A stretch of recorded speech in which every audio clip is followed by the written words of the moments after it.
안녕하세요. 행복한 라디오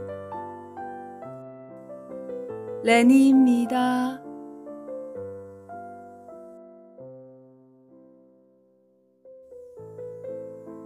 단편 소설의 대가이죠. 모파상의 작품 2편을 준비했습니다. 문체가 짧고 간결해서 아주 깔끔합니다.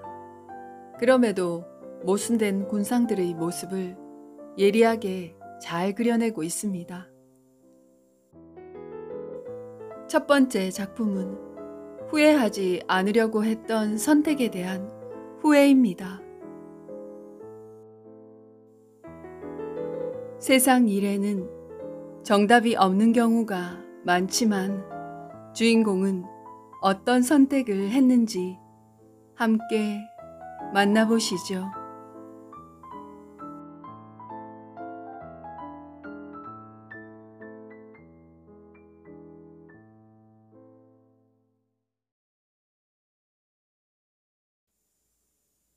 망트에서 사발 할아버지라고 불리는 사발 씨가 방금 자리에서 일어났다.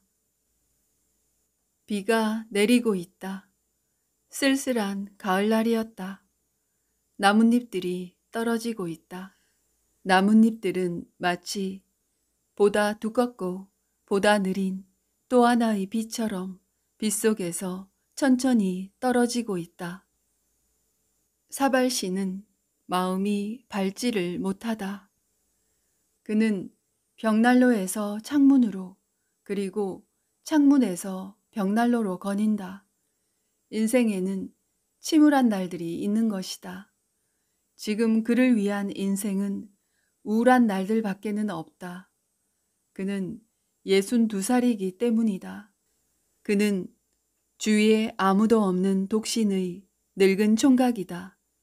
이렇게 혼자서 헌신적인 사랑도 없이 죽어간다는 것은 얼마나 슬픈 일인가.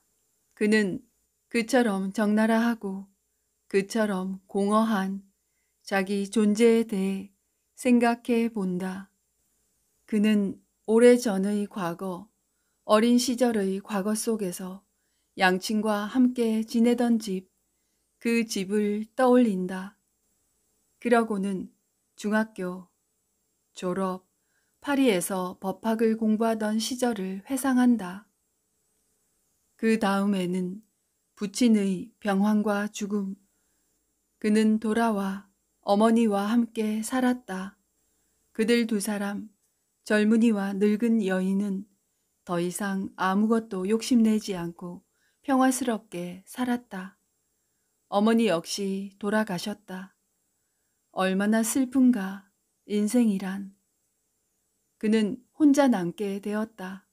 그리고 이제는 머지않아 그가 죽을 차례다. 그는 사라질 것이다.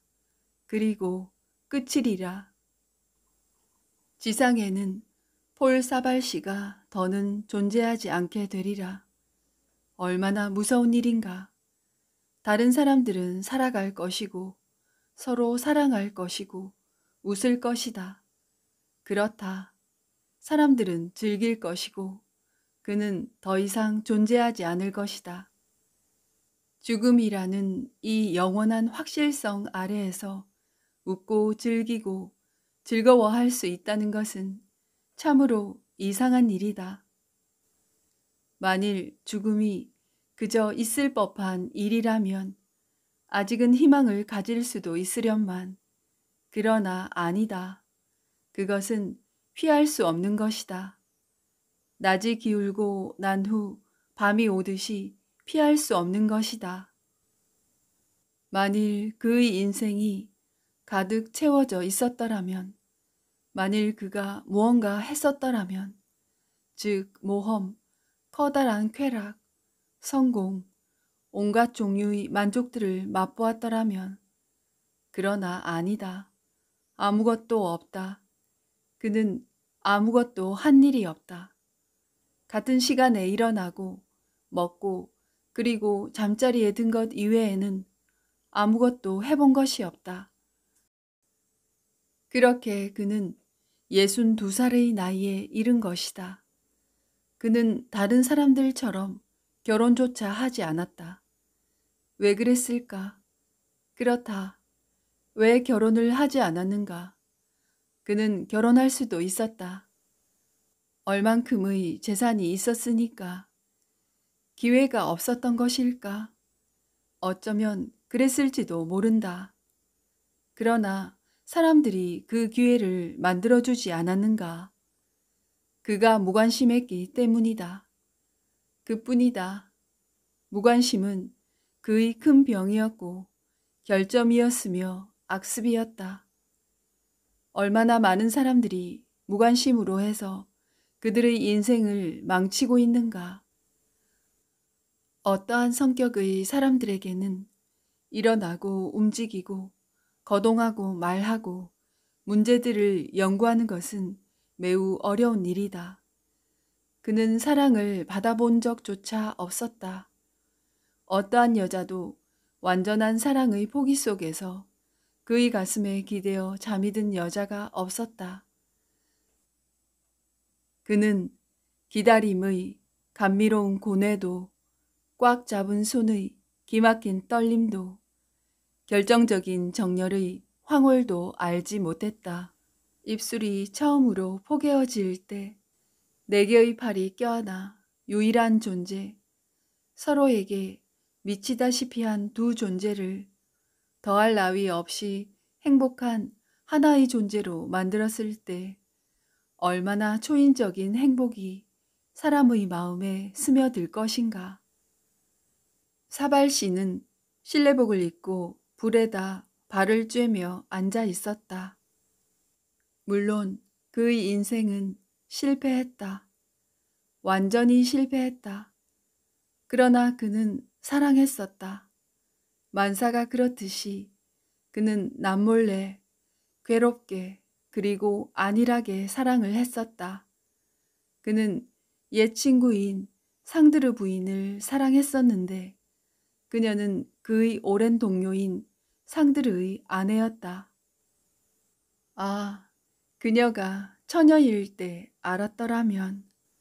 그러나 그는 그녀를 너무 늦게 만났다.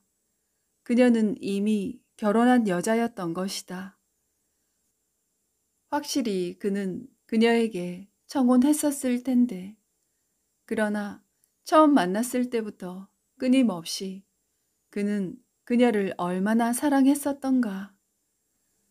그는 그녀를 다시 만날 때마다 느꼈던 감동, 그녀와 헤어지면서 맛보았던 슬픔, 그녀에 대한 생각 때문에 잠 못 이루던 밤들을 떠올렸다. 그러나 그런 아침에는 언제나 밤보다는 약간 시들해진 연정으로 잠에서 깨어나곤 하였다. 왜 그랬을까? 예전에 그녀는 참으로 예쁘고 상냥했으며 금발에다 곱슬머리였고 웃기를 잘하는 여자였다. 상드르는 그녀에게 필요한 남자는 아니었다. 그녀는 지금 58살이다. 그녀는 행복한 듯 했다. 아, 예전에 그녀가 그를 사랑했더라면, 그녀가 그를 사랑했더라면, 그가 그 여자를, 상드르 부인을 그토록 사랑했는데도 왜 그녀는 그를, 사바를 사랑하지 않았을까? 그저 그녀가 그 무엇을 알아차리기라도 했더라면. 그녀는 아무것도 알아차리지 못하고 아무것도 보지 못하고 아무것도 이해하지 못했던 것일까? 그 당시에 그녀는 어떤 생각을 했을까? 만일 그가 말했더라면 그녀는 어떤 대답을 했을까? 그리고 사발은 수많은 것들을 생각해 보았다. 자기 생애를 회상하였고 수많은 세세한 일들을 되찾으려고 애썼다. 상드르 부인이 젊고 그토록 매력적이었을 때 상드르네 집에서 카드놀이를 하던 그 긴 밤들이 모두 생각난다. 그녀가 그에게 말한 것들, 예전에 그녀가 지녔던 어조, 많은 것들을 의미하던 소리 없이 잔잔하게 짓던 미소들을 떠올렸다. 상드르가 군청 직원이었기 때문에 일요일마다 생강을 따라 셋이 산책하던 일이며 풀밭에서 점심을 들던 것들을 회상했다. 그러다가 갑자기 강가에 있는 작은 숲속에서 그녀와 함께 보낸 어느 오후의 추억이 선명하게 떠올랐다. 그들은 꾸러미에다 먹을 것을 싸가지고 아침에 떠났다. 취하게 할 정도로 맑고 생기가 도는 봄날이었다. 모든 것에서는 향기로운 냄새가 풍겼고 모든 것은 행복해 보였다. 새들은 보다 즐겁게 지저귀었고 더욱 빠르게 날개짓을 하였다. 태양으로 마비되어 버린 듯한 강물 바로 곁에 있는 버드나무 아래의 풀밭에서 점심을 먹었다. 공기는 포근했고 나무 진의 냄새로 가득했다. 황홀하게 그 공기를 들이마셨다. 그날은 얼마나 날씨가 좋았던가. 점심을 들고 나서 상드르는 벌렁 누워 잠이 들었다. 잠에서 깨어나면서 이렇게 잘 자본 적은 없다 하고 그가 말했다. 상드르 부인은 사발의 팔을 잡았다. 그리고 그들 두 사람은 강을 따라 걸었다. 그녀가 그에게 기댔다. 그녀는 웃으면서 나 취했어요. 아주 취했다고요. 하고 말하기도 했다. 그는 그녀를 쳐다보면서 가슴까지 떨리고 창백해짐을 느꼈고 또한 자기의 눈이 너무 대담하지 않을까, 자기 손이 떨림으로써 그의 비밀이 폭로되지 않을까 두려워하였다. 그녀는 키가 큰 풀과 수련으로 화관을 만들어 쓰고는 이렇게 그에게 물었었다. 이렇게 하면 나를 사랑하시겠어요? 그가 아무 대답도 하지 않으니까 뭐라고 대답할 말을 찾아내지 못했기 때문이었다. 차라리 그는 무릎이라도 꿇고 싶었다. 그녀는 웃어대기 시작했는데 그것은 불만스러운 웃음이었다. 그러고는 아, 바보. 적어도 무슨 말이라도 해야 하잖아요. 하고 정면으로 그에게 퍼부어 대었다. 그는 아직도 단 한마디 말도 생각해 내지를 못해서 울음이 터질 것 같았다. 이제 그 모든 것이 첫날과 마찬가지로 선명하게 그에게 떠올랐다. 왜 그녀는 그에게 바보, 적어도 무슨 말이라도 해야 하잖아요. 하고 말했을까? 그리고 그녀가 얼마나 부드럽게 자기에게 기대었던가를 상기하였다. 기울어진 나무 아래를 지나면서 그는 자기의 뺨에 그녀의 귀가 닿는 것을 느꼈다. 그래서 그는 그녀가 이 접촉을 고의적인 것으로 생각할까봐 두려워서 얼른 물러섰다. 돌아가야 할 시간이 아닌가요? 하고 그가 말했을 때 그녀는 이상한 시선으로 바라보았다. 확실히 그녀는 이상 야릇한 태도로 그를 쳐다보았었다.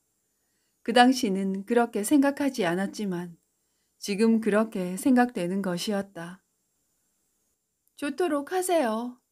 피곤하시다면 돌아갑시다. 그래서 그는 이렇게 대답했다. 내가 피곤해서 그러는 것이 아닙니다. 지금쯤 어쩌면 상드르가 깨어났을지도 몰라서요. 그러자 그녀는 어깨를 으쓱하면서 말했다. 남편이 깨어났을까봐 걱정이시라면 그건 좀 문제가 되겠죠. 돌아갑시다. 돌아가면서 그녀는 말이 없었다. 그리고 그의 팔에 기대지도 않았다. 왜 그랬을까?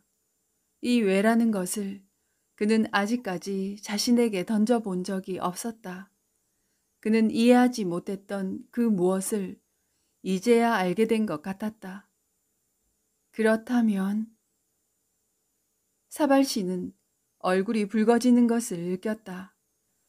그리고 지금보다 30살이 젊은 상드르 부인이 당신을 사랑해요 하고 그에게 말하는 소리를 듣기라도 한 것처럼 그는 깜짝 놀라 일어섰다.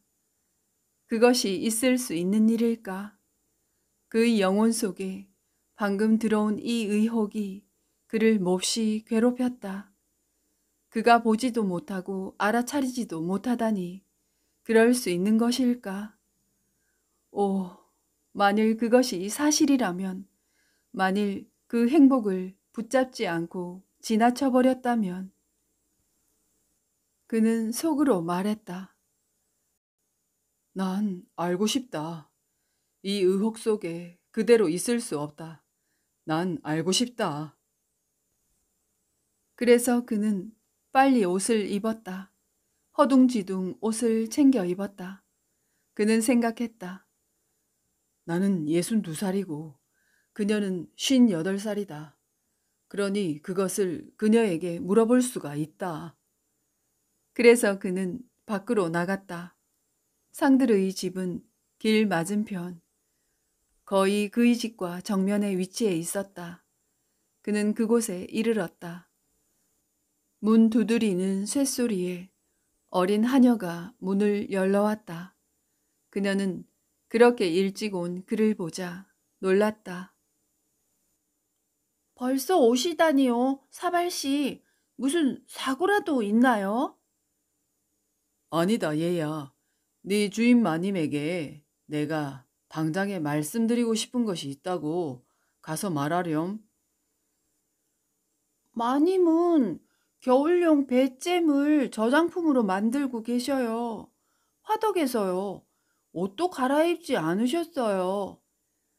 그래. 하지만 아주 중요한 일이라고 말씀드려라. 어린 하녀가 갔다. 사발은 거실을 큰 걸음으로 안절부절 못하고 걷기 시작했다. 그러나 그는 거북스럽게 느껴지지 않았다. 아, 그는 요리법이라도 물어보려는 것처럼 그녀에게 물어보려는 것이다. 그가 62살이기 때문이었다. 문이 열렸다. 그녀가 나타났다. 그녀는 이제 포동포동한 볼에 소리를 내어 웃어대는 크고 살찐 뚱뚱한 여자였다. 그녀는 몸에서 멀찍이 손을 벌리고 달콤한 과일잼이 끈적끈적 묻어있는 맨팔 위로 소매자락을 걷어붙이고 걸어왔다. 그녀가 불안스럽게 물었다. 어쩐 일이세요? 편찮은 것 아니세요? 아니요, 부인. 그러나 나로서는 대단히 중요하고 또 내 마음을 몹시 괴롭히는 것에 대해 묻고 싶소. 솔직하게 대답해 주겠다고 약속해 주시겠소? 그녀가 미소를 지었다. 난 언제나 솔직하답니다. 말씀하세요. 좋소. 난 당신을 보았던 그날부터 당신을 사랑했었소.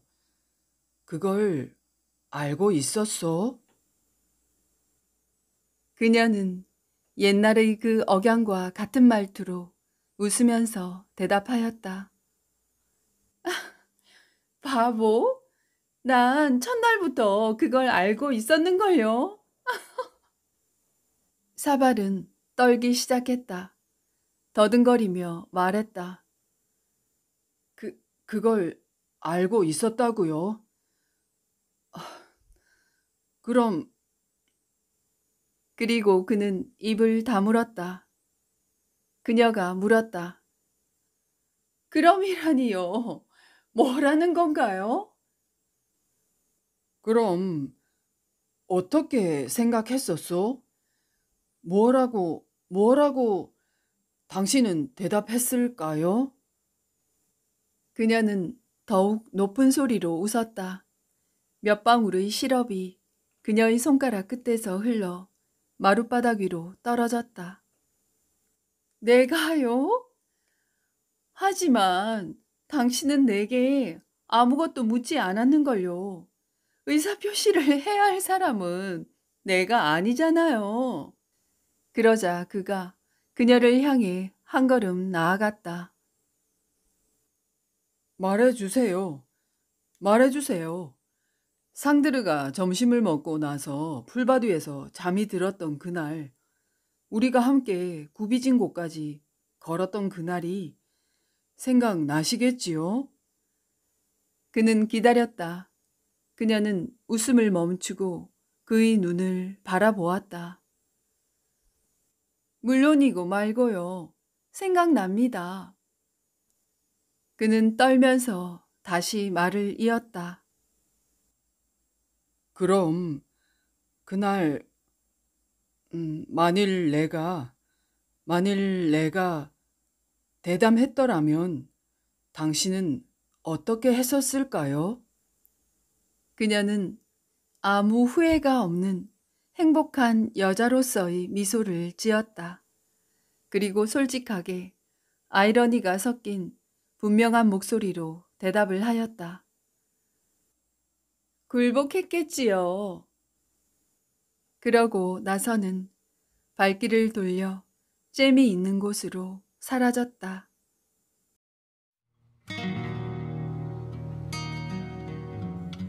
사발은 천재지변을 당하고 난 것처럼 깜짝 놀라 다시 길로 나왔다. 그는 비가 내리고 있었는데도 큰 걸음걸이로 자기 앞을 똑바로 걸어갔고 자기가 어디로 가고 있는지도 생각지 않고 강 쪽으로 내려갔다. 높다란 둑에 이르자 그는 오른쪽으로 돌아 둑을 따라갔다. 마치 본능에 떠밀려 가듯이 오랫동안 걸었다. 옷은 빗물에 흥건히 젖었고 헝겊 조각처럼 물렁물렁해진 일그러진 모자에서는 처마에서처럼 빗물이 방울져 떨어졌다. 그는 앞으로 여전히 걸어가고 있었다. 그리고 추억이 그의 마음을 몹시 괴롭히는 먼 옛날에 그들이 점심을 먹었던 그 장소에 있었다. 그는 벌거벗은 나무 아래 앉았다. 그리고 눈물을 흘렸다.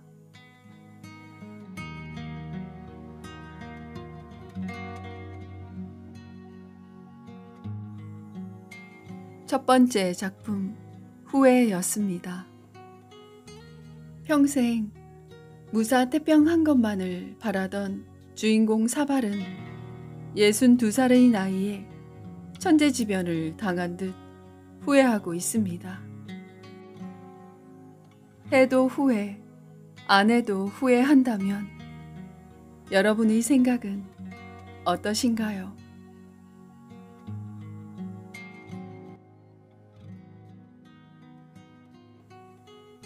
두 번째 작품 달빛입니다. 그리스도의 이름으로 여자를 싫어하고 본능적으로 여자를 경멸하는 신부님의 이야기입니다. 인간의 본성을 이렇게 위트 있게 잘 그릴 수 있구나 싶어 감탄한 작품입니다. 낭독이 끝난 후 남은 얘기 더 나눌게요. 끝까지 함께 해주시기 바랍니다. 그럼 신부님이 왜 여자를 증오하는지 함께 만나보시죠.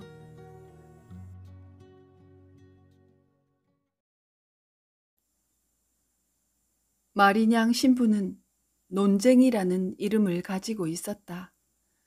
그는 마르고 광신적이었으며 언제나 흥분을 잘 하지만 고든 영혼을 지닌 키가 큰 사제였다.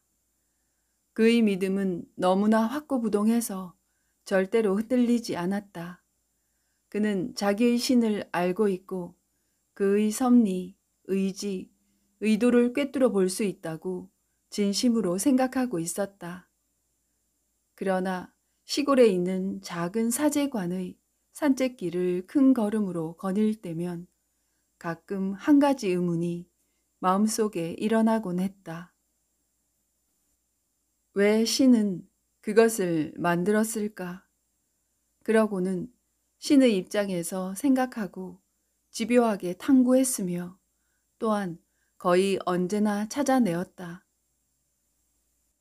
주님, 당신의 섭리는 헤아릴 수가 없습니다.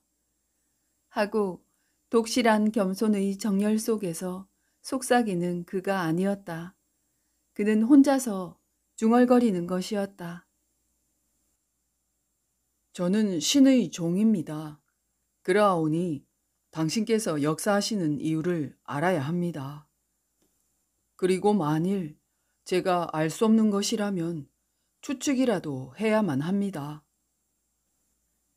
자연 속에 있는 모든 것이 그에게는 절대적이고도 감탄할 만한 논리를 가지고 창조된 것처럼 보였다. 어째서와 무엇 때문에라는 것이 언제나 좌우로 흔들렸다. 새벽은 잠에서 깨어난 사람들을 즐겁게 하려고 만들어졌고 낮은 수확물을 익게 하려고 만들어졌다. 비는 그것에 물을 뿌리려고 만들어졌고 저녁은 잠을 준비하기 위해 만들어졌다. 그리고 어두운 밤은 잠들기 위해 만들어졌다. 사계절은 농업의 모든 요구에 완전히 대응하고 있었다. 자연은 의도를 지니지 않은 것이 없고 그와는 반대로 눈에 보이는 모든 것은 시기와 기후와 물질의 엄격한 필요에 순응하고 있다는 것만큼은 결코 사제에게 의혹이 될 수 없었다. 그러나 그는 여자를 싫어하였다. 무의식적으로 여자를 증오하였다. 그리고 본능적으로 여자를 경멸하였다. 그는 종종 그리스도의 다음과 같은 말씀을 되풀이하였다. 여인이여, 그대와 나 사이에 어떤 관련이 있는가? 신 자신도 이 작품에 대해서는 만족하게 생각지 않으신 것 같다. 여자란 그에게는 어떤 시인이 말한 바와 같이 12번이나 더럽혀진 어린애였던 것이다. 여자는 최초의 남자를 유혹하고 또 저주의 일을 영원히 계속하는 유혹자이며 나약하고 위험하고 신비스럽게도 마음을 어지럽히는 존재였다. 그들의 타락한 육체보다도 더욱 그가 증오하는 것은 그들의 상냥한 영혼이었다. 종종 그는 자기에게 달라붙는 그들의 애정을 느껴왔었다. 그리고 그가 공략되지 않으리라는 것을 알고 있으면서도 여자들의 마음속에서 언제나 떨리고 있는 그 사랑하고자 하는 욕구에 대해서 화가 치미는 것이었다. 그의 의견으로는 신은 오직 남자를 시험하기 위해서 그리고 남자에게 시련을 겪게 하기 위해서 여자를 만드셨다고 생각하였다. 그래서 방위를 위한 대비를 가지고 함정에 대한 두려움을 가지고 여자에게 가까이 가야 하는 것이다. 아닌 게 아니라 여자가 팔을 내밀고 남자를 향해 입술을 벌린 모습은 아주 함정과 비슷하다. 수녀들로 말하자면 그들의 맹세가 해를 끼치지 않는 것은 오직 관대함이 있기 때문이다.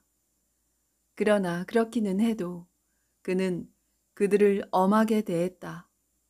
왜냐하면 그들의 사슬로 얽매인 마음, 겸손한 마음의 밑바닥에는 아직도 그에게로 오는 그 영원한 애정이 살아있음을 언제나 느끼기 때문이다. 그건 사제도 마찬가지였다.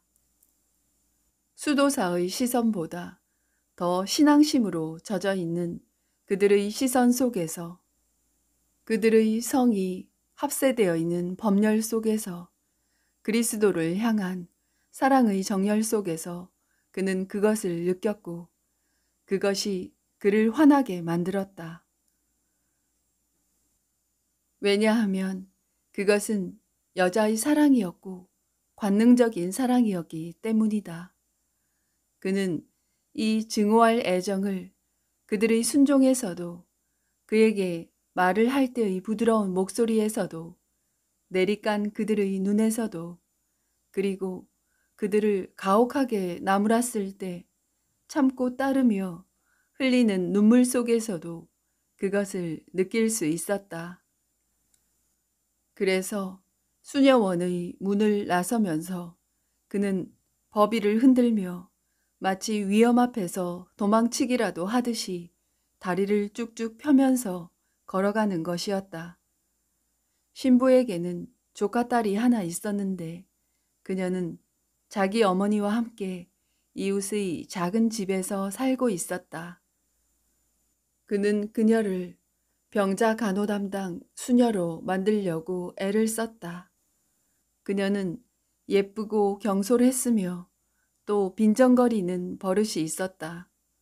신부가 설교를 할 때도 그녀는 킥킥거리며 웃어댔다.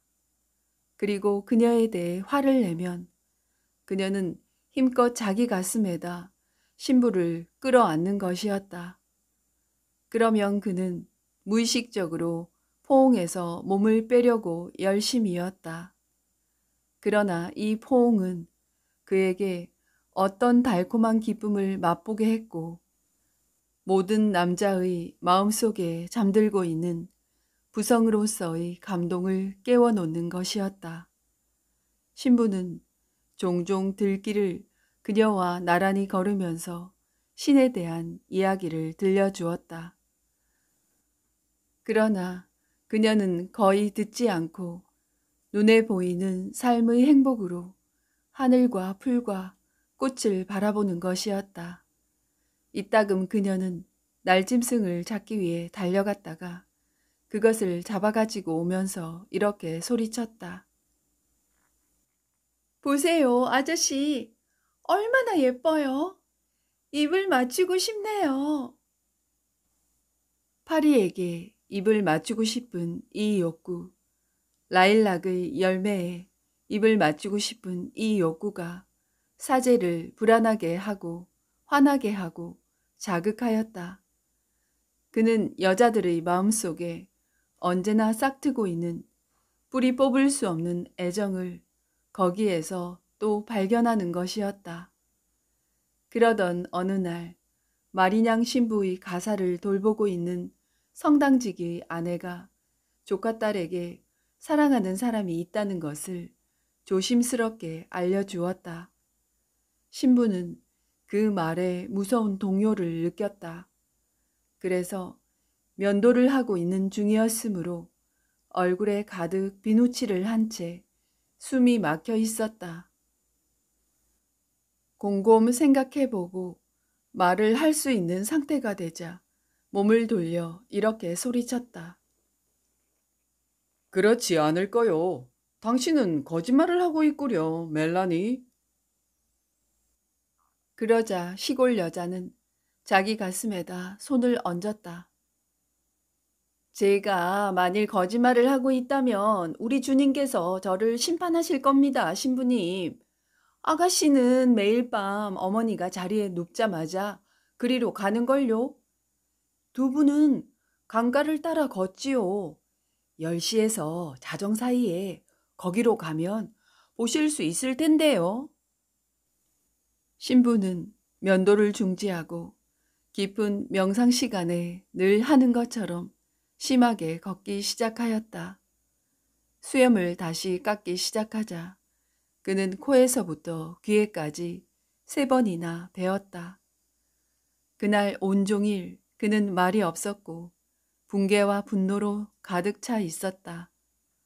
그 물리칠 수 없는 사랑 앞에서 사제의 분노에는 한 어린아이에 의해 농락당하고 빼앗기고 배신당한 도의적인 아버지로서의 후견인으로서의 영혼을 책임진 사람으로서의 울분이 추가되어 있었다. 그것은 딸이 부모와 상의 없이 또 부모의 반대에도 불구하고 남편을 선택했을 때 느끼는 부모들의 이기적인 숨막힘 같은 것이었다. 저녁을 들고 나서 책을 좀 읽으려고 했으나 그럴 수가 없어서 점점 화가 났다. 10시가 되자 그는 자기 지팡이를 쥐었다. 그것은 환자를 보러 갈 때 밤 외출에 언제나 사용하는 어마어마한 떡갈나무 지팡이였다. 그는 시골 사람의 억센 팔심으로 위협적으로 검을 휘두르듯이 그 거대한 몽둥이를 돌리면서 미소를 띠고 그것을 바라보았다. 그러다가 갑자기 그것을 쳐들고 이를 갈면서 의자를 내리쳤다. 빠개진 의자의 등이 마룻바닥에 나뒹굴었다. 그는 문을 열고 나가려다가 거의 한 번도 본 적이 없을 만큼 눈부시게 아름다운 달빛에 놀라 문간에서 걸음을 멈추었다. 그는 교회의 신부나 꿈꾸는 시인들이 가져야 할 그런 정신 중의 하나인 열광하는 정신을 가지고 태어났기 때문에 창백한 밤의 숭고하고도 평화로운 아름다움에 감동되어 갑자기 멍해짐을 느꼈다. 작은 정원에 있는 모든 것은 부드러운 달빛에 잠겨 있었다. 줄지어 늘어선 과일 나무들은 푸른 잎을 거의 걸치지 않은 가느다란 나뭇가지들의 그림자를 산책길에 들이우고 있었다. 한편 집의 벽 위로 기어오른 거대한 인동 덩굴은 감미롭고 설탕 같은 입김을 내뿜고 있었으며 훈훈하고 밝은 밤 속에 일종의 향기로운 영혼을 떠다니게 하고 있었다. 신부는 길게 숨을 들이마시기 시작했다. 마치 술꾼이 술을 마시는 것처럼 공기를 마셨다. 그는 거의 조카딸은 잊은 채 느릿느릿한 걸음으로 넋을 빼앗겨 감탄을 하며 나아갔다. 들판으로 나오자 그는 걸음을 멈추고 애모하는 듯한 이 달빛에 잠긴 청명한 밤의 부드럽고도 나른한 이 매혹적인 아름다움 속에 잠긴 온 벌판을 바라보았다. 두꺼비들은 쉬지 않고 그들의 짧고 금속 썩인 음표를 허공에 던지고 있었고 멀리서 밤 꾀꼬리는 생각하게 하는 것이 아니라 꿈꾸게 하는 그들의 나다를 까는 듯한 음악과 이 달빛의 유혹으로 입을 맞추기 위해 하는 그 가볍게 떨리는 음악을 혼합하고 있었다. 신부는 다시 걷기 시작했다. 이유는 알 수 없었으나 마음은 약해져 있었다. 갑자기 풀이 죽고 지쳐버린 것 같은 느낌이 들었다. 그는 자리에 앉아 그대로 있으면서 명상에 잠겨 신의 작품 속에서 신을 찬미하고 싶어졌다. 저기 물결치는 작은 강을 따라 포플러가 길게 꾸불꾸불 늘어서 있었다. 가느다란 김의 하얀 수증기가 달빛에 스며들고 희게 비추고 빛나게 하고 높다란 둑의 주위와 위로 걸려 있으면서 가볍고 투명한 송 같은 구불구불한 물의 흐름을 온통 덮어 씌우고 있었다. 사제는 커져가는 억제할 수 없는 감동이 영혼 밑바닥까지 파고들어 다시 한번 걸음을 멈추었다. 그런데 어떤 의혹이, 막연한 불안이 그를 사로잡았다. 마음속에 가끔 제기되는 의문 중의 하나가 일어남을 느꼈다. 왜 신은 이것을 만들었을까? 밤이 잠을 위해, 무의식 상태를 위해, 휴식을 위해, 모든 것으로부터의 망각을 위해 예비된 것이라고 한다면 어째서 밤은 낮보다도 더 매혹적이고 새벽이나 저녁보다도 더 감미롭게 만들어졌을까? 그리고 어째서 태양보다도 더 시적이고 또한 그처럼 사려 깊어서 너무도 미묘하고 신비스러운 것들을 커다란 빛으로 비추기 위해 예비해 둔 것 같은 이 느리고 매혹적인 천체는 어둠을 이다지도 투명하게 만들려고 하는 것일까? 노래를 잘하는 새들 중에서도 가장 솜씨 좋은 저 새는 어째서 다른 새들처럼 쉬지 않고 유혹적인 어둠 속에서 모음으로 노래를 시작하는 것일까? 어째서 이 어스름은 세상의 빛을 바라는가? 어째서 마음은 이렇게 떨리고 영혼은 이렇게 감동되며 육신은 이렇게 무기력해지는 것일까? 사람들이 잠자리에 들었기 때문에 아무도 보지 않는데 왜 유혹이 이렇게 펼쳐지는가? 하늘에서 땅으로 던지는 이 숭고한 광경, 풍부한 신은 무엇을 위해 예비해 두는 것일까? 신부는 조금도 이해가 되지 않았다. 그런데 그때 저쪽 풀밭 가장자리에 빛나는 안개에 잠긴 꼭대기가 둥근 나무들 아래로 나란히 걷고 있는 두 그림자가 나타났다. 남자는 키가 컸고 여자의 목덜미에 손을 얹었으며 이따금 그녀의 이마에 입을 맞추었다. 그런데 그들을 위해 훌륭한 배경을 만들듯이 그들을 애워싸고 있는 움직이지 않는 이 풍경이 갑자기 활기를 띠는 것이었다. 그들 두 사람은 한 사람처럼 보였으며 이 고요하고 조용한 밤을 위해 예비된 바로 그 사람과 같았다. 그리고 그들은 살아있는 대답처럼 주님이 그의 의문에 던져주는 대답처럼 사제를 향해 오고 있었다. 그는 심장이 뛰고 깜짝 놀라 그대로 서 있었다. 룻과 보아스의 사랑과 같은 성서에 관한 그 무엇을 보고 있는 듯이 생각되었다. 그것은 성서에서 말하는 그 위대한 무대 장치 중의 하나에서 하느님의 뜻이 실현되고 있는 것과도 같았다. 그의 머릿속에는 아가의 구절이, 격정의 고함이, 육체의 호소가, 불타는 애정의 시편에 있는 따뜻한 시정이 웅얼거리기 시작하였다. 그래서 그는 생각했다. 신은 인간들의 사랑을 이상적으로 가리기 위해 이런 밤을 만드셨는지도 모른다. 그는 여전히 걷고 있는 이 포옹한 한 쌍 앞에서 뒷걸음질을 하였다. 그것은 그의 조카딸이었다.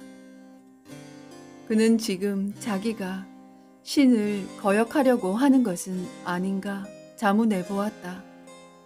신이 이와 같이 눈부신 아름다움을 분명하게 그의 주위에 있게 하는 것은 사랑을 허락하는 게 아닐까. 그는 마치 자기가 들어갈 권리가 없는 어떤 신전에 깊숙이 들어가기라도 한 것처럼 부끄러움조차 느끼면서 정신없이 달아나고 말았다.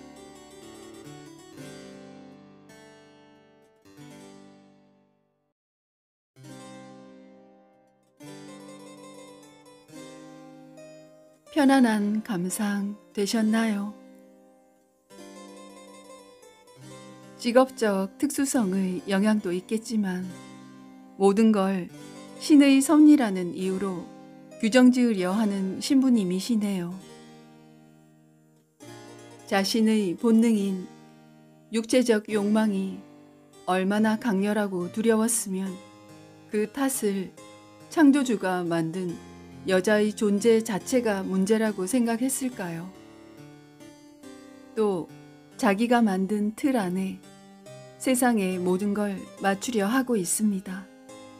우리 역시 친구, 자식, 직장은 이래야 하고 사랑은 이렇게 하고 세상은 이래야 한다고 고집하는 경우는 흔한 일이지요. 모파상이 말하는 주제는 자신이나 타인에게 어떤 일이든 자기의 자로 규정짓고 강요하지 않아야 좀 더 자유로워지고 행복하다고 말하는 것 같습니다.